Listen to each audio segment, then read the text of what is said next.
앞뒤에 계신 분과 함께 인사하겠습니다. 주님의 이름으로 사랑하고 축복합니다. 네, 감사합니다. 5월은 잘 아시는 것처럼 가정의 달입니다. 그렇죠? 네. 5월 달에 제가 설교를 준비하면서 달력을 한번 쫙 살펴봤더니 5월 한 달 동안 있는 기념일, 행사, 행사로 표현하기 그렇지만 기념일들이 있었습니다. 그 중에 하나가 5월 1일 날이 무슨 날인지 아시죠? 네, 근로자의 날입니다. 근로자의 날로 시작해서 5월 5일은 우리 모든 어린이들이 너무 좋아하는 어린이날입니다. 그렇죠. 왜 좋아할까요? 그렇죠. 선물을 받기 위해서 좋아합니다. 그리고 3일 뒤면 무슨 날이죠? 어버이날입니다. 5월 8일 어버이날입니다. 그리고 다음에 오는 날이 기념일이 5월 15일인 스승의 날입니다. 그리고 우리 민족의 아픔이 있는 5월 18일 날도 있습니다. 네, 우리 5.18 민주화 운동 기념일이죠. 그리고 19일은 무슨 날인지 아세요? 5월 19일? 네? 무슨 날이요? 주일이요? 네, 제가 찾아보니까 5월 19일은 무슨 날이냐면 발명의 날입니다. 발명의 날. 아셨어요? 잘 모르셨죠? 발명의 날이고요. 그 다음에 5월 20일이 성년의 날입니다. 성년의 날. 그리고 5월 21일이 많이 하시네요. 부부의 날입니다. 네, 그리고 그 날이요, 저희가 14주년 되는 결혼 기념일이기도 합니다. 잘 아셨죠? 네, 잊어버리지 마세요. 5월 21일 무슨 날이라고요? 네, 부부의 날입니다. 부부의 날. 자, 어찌됐건 그렇게 해서요, 또 그 다음에 5월 25일은 방제의 날이고요. 마지막 5월 31일은 바다의 날입니다. 이렇게 1일부터 31일까지 많은 이렇게 기념되는 날들이 많습니다. 그런데도 그 중에서도 특별히 정 가운데 있는 15일 날이 스승의 날이죠. 그리고 오늘은 스승의 주일로 지키면서 우리를 정말 사랑으로 키워주시고 정말 보살펴주시고 부모님과 같은 그 마음으로 보살펴주시는 우리 선생님들의 은혜에 감사하는 스승의 주일입니다. 자, 우리도 이 날을 기억하면서 우리의 선생님들 기억 한번 해보시면서 우리 어린 시절 우리를 잘 보살펴주셨다. 또 우리 무국교회 출신에 계시다면 선생님이 또 계실 수도 있잖아요. 그렇죠? 네, 선생님들 잘 생각하면서 그 선생님들의 은혜에 감사하는 주일이 되었으면 좋겠습니다. 특별히 저에게는 인생을 살아오면서 특별하게 정말 기억에 남는 선생님 두 분이 계십니다. 네, 그 선생님들을 잠깐 소개할까 하는데요. 그 중에 한 분은요, 저를 음악의 길로 인도해 주신 분이 한 분 계시고 또 한 분은 신학의 길로 인도해 주신 분이 계세요. 그래서 그분들, 물론 수많은 선생님들 중에서도 기억에 왜 남는가를 생각해 보면 그분들은 우리 인생의 길에서, 저의 인생의 길에서 어떤 보지 못했던 길로 이렇게 전환할 수 있는 시각을 어떻게 해요? 시야를 이렇게 다른 곳으로 바라볼 수 있도록 이렇게 해주셨던 분이기 때문입니다. 그래서 그분들에 대한 이야기를 잠깐 나누려고 합니다. 먼저 저를 이제 음악의 길로 인도하셨던 분입니다. 그분은 당시를 생각해 보면 중등부 중학교 1학년 때였는데요. 중등부 성가대라고 했었죠. 예전에는 찬양대를 지휘하셨던 남자 선생님이셨어요. 대전에 있는 충남대학교 음악대학교에서 바이올린을 전공하셨던 아주 외모는 깡마른 정말 그런 남자 선생님이셨습니다. 그분은요, 아까 말씀드린 깡마른 체구에 늘 무얼 입고 다니셨냐면 국방색 깔깔이를 입고 다니셨어요. 네, 아시는 분은 아시겠지만 군대에서 입는 늘 그런 걸 우주복같이 생긴 거 입으시고 막 그러셨어요. 남자분이셨는데, 그런데 그런 그런 모습을 하신 선생님이 날마다 우리는 연습을 피해서 이렇게 막 도망가던 우리를 용케 찾으셨어요. 어떻게든 찾아내요. 그리고 나서 어떻게 해요? 우리를 연습의 길로 이렇게 인도하셨습니다. 네, 우리는 맨날 도망가거든요. 근데 어떻게 찾아오셔갖고 잡아서 저희는 끌려가는 거예요. 그리고 앉아요. 노래를 불러야 돼요. 너무 싫었어요, 사실. 그리고 제 성격이 원래 좀 내성적인 성향이 많습니다. 그래서 다른 사람들 앞에서 노래를 하거나 그 다음에 뭔가 이야기를 하는 걸 너무나 싫어하고 두려워했어요. 근데 그 선생님이 그런 모든 사정을 아시고 저에게 성가대 총무를 딱 임명하셨어요. 임명하셨는데 성가대 총무 해보신 분들 계시죠? 성가대 총무의 일이 어떤 일인가요? 네, 뭐 이렇게 딱 나오는데 저가 했던 성가대 총무 역할은 피스를 정리하고요. 악보를 정리하고 가운이 막 흩어져 있는 거를 다시 걸어 정리하고 잘 안 나오는 애들 연락해가지고 나오게 하고 이게 주된 업무였습니다. 그걸 언제 하냐면 토요일 날 오후에 했어요. 선생님이 불러요. 한 1시 정도에 불러서 딱 피스 정리를 하고요. 악보 정리를 막 합니다. 네, 그리고 가운도 막 정리해요. 그리고 안 나온 아이들 명단도 보고 연락해야 될 방법을 찾습니다. 그런데 그 선생님과 그러한 시간들을 계속 보내다 보니까 음악에 대한 얘기도 하고요. 궁금한 것도 묻기도 하고요. 또 여러 가지 막 시간을 보내다 보니까 음악이 너무 재밌는 거예요. 재밌고 노래하는 것도 좋고. 그래서 사실은 제가 그 선생님 덕분에 성가대를 잘 할 수 있었고 그래서 그때부터 사실은 성악을 공부하고 음악의 길로 이렇게 시작이 됐습니다. 네.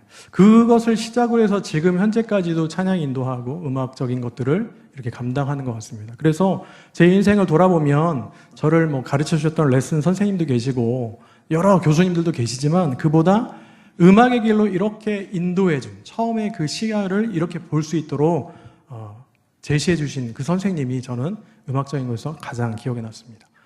자, 또 한 분이 계십니다. 둘째로 기억나는 선생님은요, 저에게 신학의 길로 인도해 주셨던 분입니다. 당시 대전에 있는 침례신학대학교의 신학과를 다니시던 선생님이셨어요.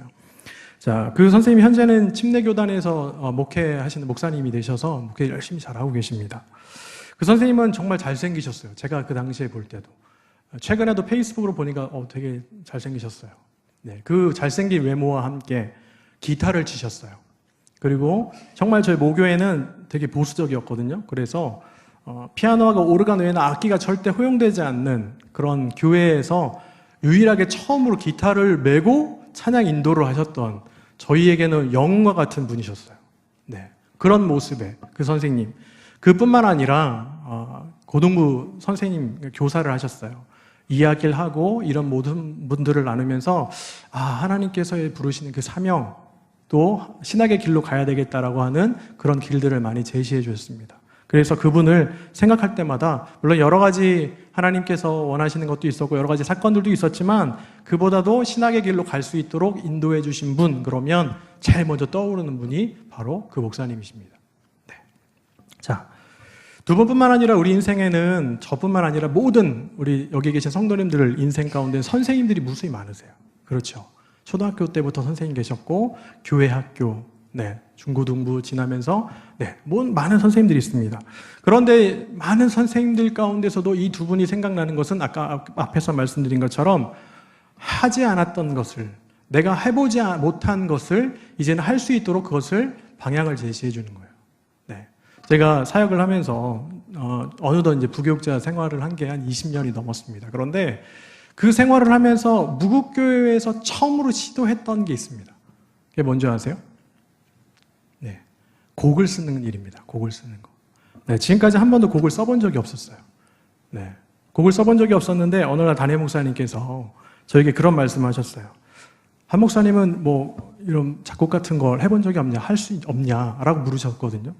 근데 그 전까지는 제가 해본 적이 없었어요. 그래서 제가 곡을 악보를 그리고 이런 일들을 많이 했거든요. 딱 이런 거 조를 바꾸거나 이런 것들을 많이 했는데 한 번도 곡을 써봐야지라고 생각한 적이 한 번도 없었어요. 근데 목사님께서 그 말씀을 하시고 나서 제 마음에 탁 꽂혔어요. 그리고 나서 많이 고민했습니다. 그러고 나서 어떻게 해요? 시작을 해봤어요. 네, 제가 처음 쓴 곡이 있는데 지금 보면 좀 창피합니다, 많이. 네, 제가 올해 곡을 파송의 노래 빼고요, 세 곡을 썼습니다. 우리 청소년부하고 우리 계속 이제 마지막 쓴 게 이제 부활절에 십자가 그늘 아래 이렇게 불렀던 게 이제 제가 올해 들어서 마지막 썼던 곡인데 이 곡이 쉬운 두 번째 곡이에요. 모르셨죠? 네, 제가 찬양 인도할 때 암암리에 우리 성도님들은 저게 무슨 곡인지 몰라도 막 불러주시니까 감사한데 그만큼 곡을 썼더라고요. 네, 2013년도부터 쓰기 시작해서 이렇게 쭉 왔습니다. 12년도 말부터 해서. 이것이 인생의 전환입니다. 해보지 않은 것에 대해서 제시해 줄 수 있는 게 스승이고 그 다음에 이것이 바로 우리가 해야 될 그런 스승으로서의 몫입니다. 오늘 본문 말씀을 보면 마태복음 9장 9절부터 13절의 내용을 보면 스승의 주일을 기념하면서 내가 함께 나눌 수 있는 말씀이 어떤 것이 있을까 고민하다가 이 오늘 말씀인 것처럼 참 스승 되신 예수님께서 신약 성경에서 우리에게 제일 처음으로 내게 배우라 라고 말씀하신 것을 찾아봤어요. 어디일까? 그랬더니 마태복음 9장 9절부터 13절에 특별히 13절 말씀에 그렇게 이야기합니다. 자, 그래서 이 말씀 함께 나눠야겠다 생각을 했어요. 또한 본문 말씀은 당시 많은 사람들이 미움을 받았던 세리라고 하는 직업을 가진 마태라고 하는 사람을 예수님께서 부르시는 장면입니다. 자, 죄인을 부르시고 그들과 함께 식사 교제를 나눔으로써 예수님의 죄 용서가 무엇인지를 의미하는 이 말씀 함께 나눠야겠다라고 생각을 했어요. 더 나아가서 그런 의미에서 스승의 주일을 맞이해서 과연 예수님의 제자가 된다는 것은 과연 무엇일까? 우리가 어떻게 하는 것이 예수님의 제자가 되는 삶일까를 한번 오늘 말씀을 통해서 한번 나눠보고자 합니다. 자, 스승이신 예수님께서 오늘을 살아가는 우리에게 소망하시는 삶은 과연 무엇이겠습니까? 자, 첫 번째가 뭐냐면 바로 예수님을 따르는 삶이다라는 거예요. 예수님을 따르는 삶. 우리 읽었던 말씀인데 9절 말씀 다시 한 번만 읽겠습니다. 우리 9절 말씀 읽습니다. 시작. 예수께서 그곳을 떠나 지나가시다가 마테라 하는 사람이 세관에 앉아 있는 것을 보시고 이르시되 나를 따르라 하시니 일어나 따르니라. 아멘. 오늘 본문 말씀에 등장하는 이 장면, 우리가 잘 알고 있는 거죠. 세리였던 마태를 예수님께서 부르시는 장면입니다. 그런데 자세히 살펴보면 마태는요, 예수님께서 부르실 그 당시, 그 날에도 여전히 세관에 앉아서 일을 하고 있었습니다. 다시 말하면 이런 거죠. 회개해갖고 돌이켜서 이렇게 있는 사람을 부르신 게 아니고 여전히 뭐예요? 그 자리에 있는 거예요. 이 죄인의 자리입니다. 왜 죄인의 자리냐면 당시 세리는 모든 사람으로부터 비난을 받는 직업이었어요. 왜일까요? 당시에 로마가요, 이 세관들을 통해서 세금을 걷습니다. 그런데 어떻게 해요? 로마에게 바쳐야 될 세금에다가 자신이 취하고 싶은 액수를 더하는 거예요. 그러니까 로마는 100원만 걷으라고 했는데 150원을 걷어서 50원은 내가 취하는 거죠. 이런 일이 비일비재했어요. 그러니까 이스라엘 백성들은 그 모든 걸 다 알았어요. 그래서 어떻게 해요? 세리들을 정죄합니다. 죄인이라고 얘기합니다. 이 마찬가지 율법에서도 보면 어떻게 해요? 남의 것을 취하고 이렇게 거짓으로 하는 거잖아요. 그러니까 당연히 죄인입니다. 자, 이런 모습 가운데 그런데 죄인이었던 마태에게 예수님은 다가가십니다. 마태에게 또 말씀하세요. 나를 따르라. 분명히 현재의 마태는 회심한 삭개오와 같은 상황이 아니었어요. 삭개오처럼 예수님, 제가 제 것을, 이렇게 남의 것을 뺏은 게 있으면 4배나 4배나 갚고요. 제 있는 모든 재산의 절반은 다 소유를 나눠주겠습니다. 한 상황이 아니에요. 그냥 여전히 다른 사람들의 세금을 더 폭리를 취하고 이것을 통해서 죄인이라고 손가락질 받고 있던 그런 상황이었어요.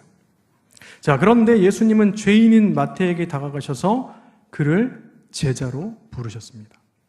이것이 바로 하나님의 은혜입니다. 이것이 바로 참 스승의 소망이며 가르침입니다. 죄인의 길에서 이제는 제자의 길로 전환하도록 방향을 제시해 주는 거예요. 내가 해보지 않았던 것을 해보라고 방향을 제시해 주는 게 스승입니다. 여러분들, 이처럼 예수님은 마태에게 나를 따르라 라고 말씀하셨어요. 자, 이런 예수님으로부터 나를 따르라고 이 부르심을 받은 마태는 어떻게 했을까요? 그 부르심에 대해서 고민하지 않았습니다. 그리고 어떻게 합니까? 바로 자신의 현재의 자리를 박차고 일어나요. 그리고 어떻게 해요? 예수님을 따라요. 방향을 제시해 줬는데 이제는 어떻게 해요? 박차고 일어나서 예수님을 따라요.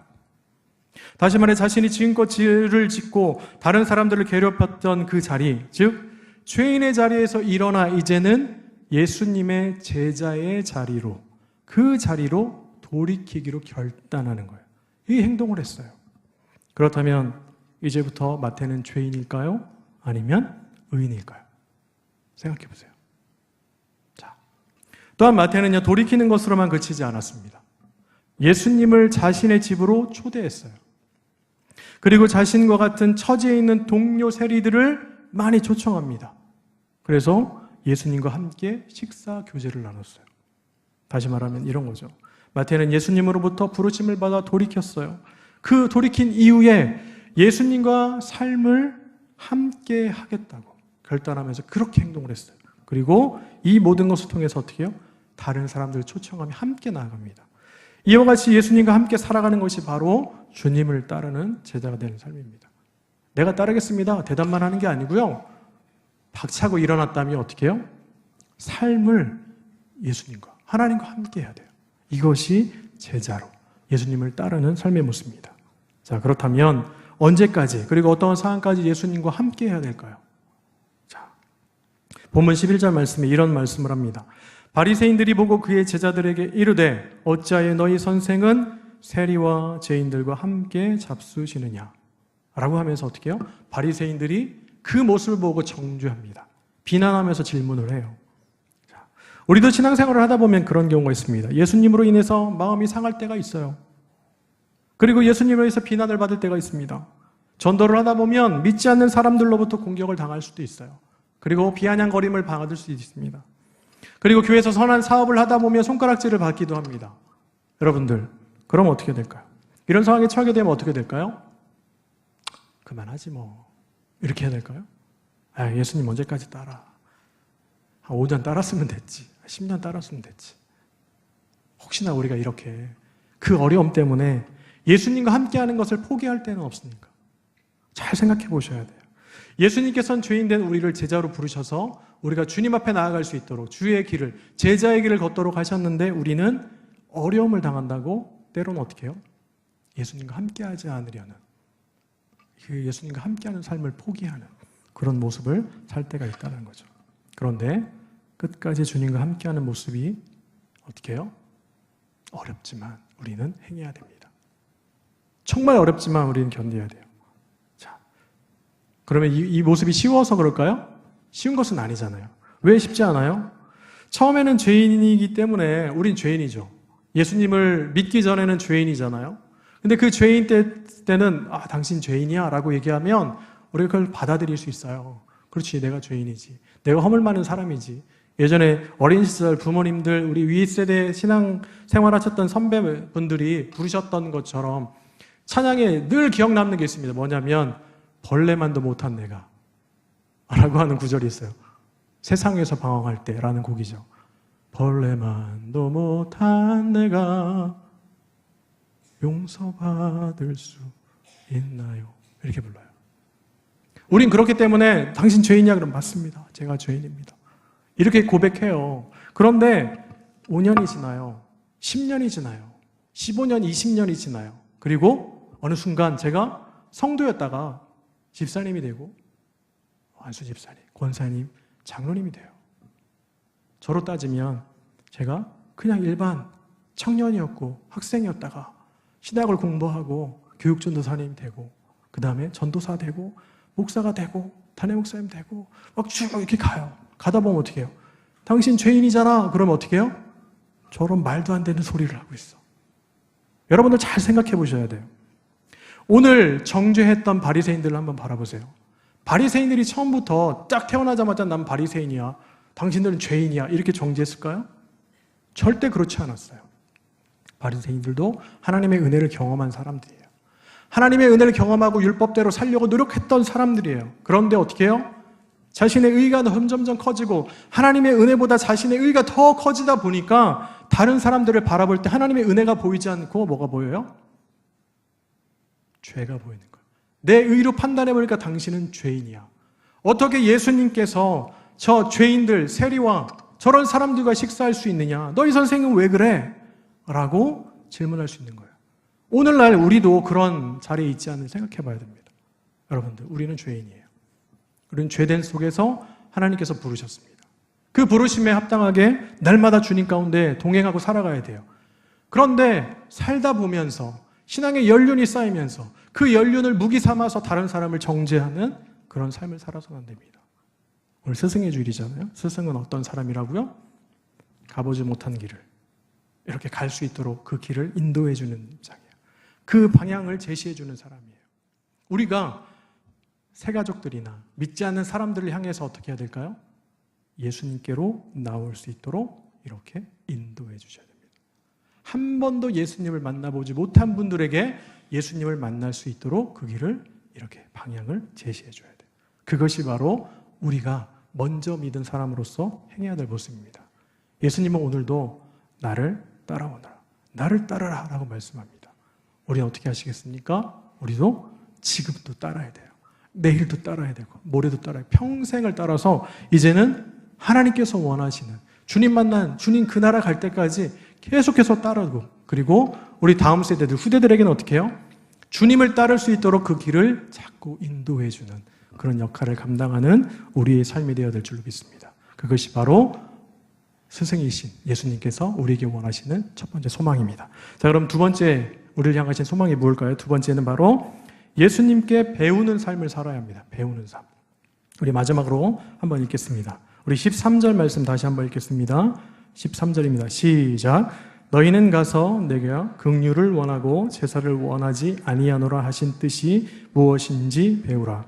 나는 의인을 부르러 온 것이 아니요 죄인을 부르러 왔노라 하시니라. 아멘. 자, 예수님께서는 자신과 함께 한 세리와 죄인들에 대해서 정죄하던 바리새인들을 향해서 이렇게 말씀하십니다. 건강한 자에게는 의사가 쓸데없고 병든 자에게야 쓸데있느니라. 이렇게 말씀하시죠. 이 말씀이 뭐예요? 그 말씀이 뭡니까? 세리와 죄인들은 병든 자라는 거예요. 그래서 예수님이 필요하다는 말씀이에요. 의사가 필요하다라는 거예요. 자, 그러시면서 이런 말씀을 더 하십니다. 내가 긍휼을 원하고 제사를 원하지 아니하노라 하신 뜻이 무엇인지 배우라. 네, 이 배우라. 예, 엘레오스라고 하는 이 헬라어 이 단어가, 그러니까 이 배우라는 단어를 제가 찾아봤어요. 검색을 해보니까 이 마태복음 오늘 본문에 제일 처음 등장합니다. 그런데 재미있는 것은 오늘 본문 말씀과 병행 구절이 있어요. 그게 뭐냐면 마태를 부르시는 장면이 두 군데 나옵니다. 마가복음 2장 13절부터 17절, 그리고 누가복음 5장 27절에서 32절이 나와요. 이렇게 세 복음서에 나오는데요. 중요한 것은 뭐냐면 마태를 부르시는 장면은 다 똑같은데 이 말씀이 없어요. 내가 긍휼을 원하고 제사를 원하지 아니하노라 하신 뜻이 무엇인지 배우라. 이 말씀은 마태복음에만 나옵니다. 자, 그럼 이 말씀의 의미가 뭘까? 왜 마태는 이 말씀을 더 첨가해서 이렇게 더 강조하고 있을까? 이 말씀의 원래는요, 호세아 6장 6절에 있는 말씀을 인용한 말씀입니다. 자, 이 원래 말씀은 이런 말씀이에요. 나는 인애를 원하고 제사를 원하지 아니하며 번제보다 하나님을 아는 것을 원하노라. 이 말씀을 마태는 인용했어요. 예수님께서는 이 말씀을 인용해서 하셨고 마태가 기록을 했어요. 자, 이 말씀에 선포된 호세아 선지자의 당시 생활을 한번 생각해 보면 당시의 북이스라엘은요, 우상 숭배에 빠졌어요. 너무나 빠져서 하나님을 알지 않았어요. 그리고 어떻게 해요? 계속해서 죄를 져요. 영적인 음란을 계속 행하면서 하나님께서 싫어하시는 그런 일들만 행했던 상태에 있었습니다. 그때 하나님은요, 호세아라고 하는 사람을 선지자로 부르세요. 그리고 어떻게 해요? 음란한 여인 고멜을 취해서 결혼을 해라. 네, 음란한 여인을 취해서 결혼을 해라. 이렇게 말씀하세요. 호세아는 하나님의 말씀대로 순종합니다. 이 음란한 여인 고멜을 취했어요. 결혼했습니다. 그리고 자녀를 낳아요. 첫 번째 아이, 아들을 낳는데 이름을 이스라엘이라고 줍니다. 이스라엘. 두 번째 딸을 낳습니다. 이름을 루하마로 줬습니다. 세 번째 다시 아들을 낳아요. 로암미라고 줘요. 이 의미가 뭡니까? 이스라엘이라는 뜻은 뭐냐면 하나님께서 이스라엘 백성들을 흩으시겠다라는 뜻이에요. 네. 두 번째 딸의 의미 루하마. 로가 이제 부정이거든요. 그러니까 원래는 루하마인데 로예요. 그렇게 하지 않겠다는 거죠. 다시 말하면 긍휼히 여겨서 용서하지 않겠다는 거예요. 원래 의미는 뭐냐면 루하마는 용서하겠다는 거거든요. 근데 앞에 부정을 붙였어요. 그래서 하지 않겠다. 세 번째 로암미. 원래는 암미가 백성이라는 뜻이에요. 근데 로암미 하겠다는 거예요. 뭐야? 백성 삼지 않겠다는 거예요. 너희들을 흩으시고 용서하지 않고 백성을 삼지 않겠어 라고 이 호세아 선지자의 자녀 이름을 통해서 선포하셨습니다. 이러한 생활 가운데 호세아 선지자, 이 우상 숭배에 빠져있던 음란한 북이스라엘 백성들을 향해서 6장 6절에 그렇게 선포하는 거예요. 이스라엘 백성들이 하나님을 사랑하는 것을 원하시지 제사의 희생물을 원하시는 것이 아니다. 그러면서 뭐라고요? 이스라엘 백성들이 하나님을 인식하는 것, 하나님을 아는 것이 중요한 것이지 제사의 제물을 원하시는 것이 아니다 라고 선포를 합니다. 그런 의미에 볼 때 예수님은 하나님을 사랑하는 것보다 자기 자신을 더 사랑하고 율법과 자기의 의로 충만했던 바리사인들을 향해서 이렇게 말씀하십니다. 긍휼을 원하는 것이지 그런 삶으로, 정죄하는 삶으로 제사를 드리는 걸 원치 않는다. 그러기에 우리는 하나님을 향한 사랑과 다른 사람들을 향한 사랑, 그 사랑을 통해서 삶의 제사를 드려야 합니다. 다른 사람들에게 긍휼이 없는데 하나님께서 우리의 예배를 받으시겠어요? 하나님을 사랑하는 그 마음, 다른 사람을 사랑하는 마음이 없는데 어떻게 하나님께서 우리의 예배를 받으실 수 있겠습니까? 그렇기 때문에 오늘 말씀합니다. 바리새인들을 향해서 이렇게 말씀하신 거예요. 내가 긍휼을 원하고 제사를 원하지 아니하노라. 이 뜻이 무엇인지 다시 한번 생각해 보라는 거예요. 바리새인들을 향해서. 그렇기 때문에 우리 삶은 어떻게 해야 될까요? 하나님을 사랑하고 이웃을 사랑하는 그 삶을 통해서 하나님께 예배를 드려야 돼요. 그 예배를 드릴 때 하나님은 우리의 예배를 아벨의 제사와 같이 받으십니다. 이것이 바로 우리가 온전히 드려야 될 예배의 모습이고 또 배워야 될 모습입니다. 자, 두 번째 배워야 될 것은 무엇일까? 그것은 바로 너무나 잘 아시는 것처럼 건강한 자에게는 의사가 쓸데 있고요. 병든 자에게는 쓸데가 없다. 있다죠. 네, 건강한 자에게는 뭐예요? 쓸데가 없어요. 그럼 의사는 누구에게 쓸데가 있어요? 누가 필요합니까? 아픈 사람이에요. 아픈 사람. 자, 이것이 바로 병원의 존재 목적입니다. 정말 놀랍게 신기한 것은요, 병원에 가보면 다 아픈 사람만 있어요.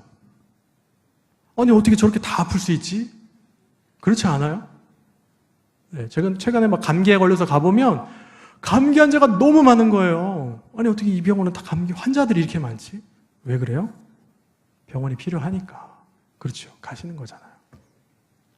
같은 의미에서 오늘날 이 땅에 교회가 필요한 존재 목적을 생각해 봤어요. 교회가 왜 필요할까? 제가 얼마 전에 이제 여러 가지 생각을 하다가 목회에 대한 구상도 해보고 계획도 하고 하다가 교회에 대한 여러 가지 정의를 한번 내려본 적이 있습니다. 교회가 과연 뭐야 할까? 이 땅 가운데 예수님 하나님 바라시는 교회가 모습이 뭘까? 그래서 교회 본질적인 걸 찾아봤어요. 교회란 단어가 가장 먼저 언제 나오지? 라고 했더니 마태복음 16장 18절에 나와요. 이건 베드로가 주는 그리스도시요 살아계신 하나님의 아들이십니다 라고 고백한 이후에 나와요. 자, 여기서 등장할 때 교회를 에클레시아라고 얘기를 하죠. 이 에클레시아의 의미가 뭐냐면 무엇으로부터 불러낸 무리라는 뜻이에요. 다시 말하면 이런 거죠. 죄악으로부터, 사망으로부터, 죽음으로부터 불러내서 자녀로 백성 삼은 그 무리예요. 이게 누구예요? 성도입니다. 성도. 그러니까 다시 말하면 이거예요. 그러므로 교회는 오로지 믿음으로 구원받은 성도들이다 라는 거죠. 성도. 그리고 그 성도들만이 교회가 될 수 있다라는 거예요. 자, 그러면 또 생각했습니다. 교회의 정의를 어떻게 내려야 되지? 라고 생각했을 때 하나님께서 하나님께 부름받아 모인 성도들이 예수님과 함께 지어져가는 게 교회가 아닐까. 완벽하지 않잖아요. 부름을 받았다고 끝난 게 아니잖아요. 어떻게 해야 돼요? 계속해서 예수님과 함께 지어져 가야 돼요. 이것이 교회 아닌가? 그렇다면 이제 마지막으로 교회가 왜 살아야 되지? 왜 이곳에 이 땅 가운데 있어야 되지? 저는 이렇게 정의를 했습니다. 뭐라고 했냐면 교회는 구원받은 하나님의 자녀로서 하나님을 영화롭게 하고 말씀의 인도하심을 따라 교회된 삶을 살아가도록 하는데 그 목적이 있다. 정리하면 이런 거예요. 하나님으로부터 부름받은 자, 이들이요 예배를 통해서 하나님을 영화롭게 합니다. 그리고 말씀의 인도하심을 따라 그 말씀대로 살아가요. 그렇게 살아가는 게 뭐냐?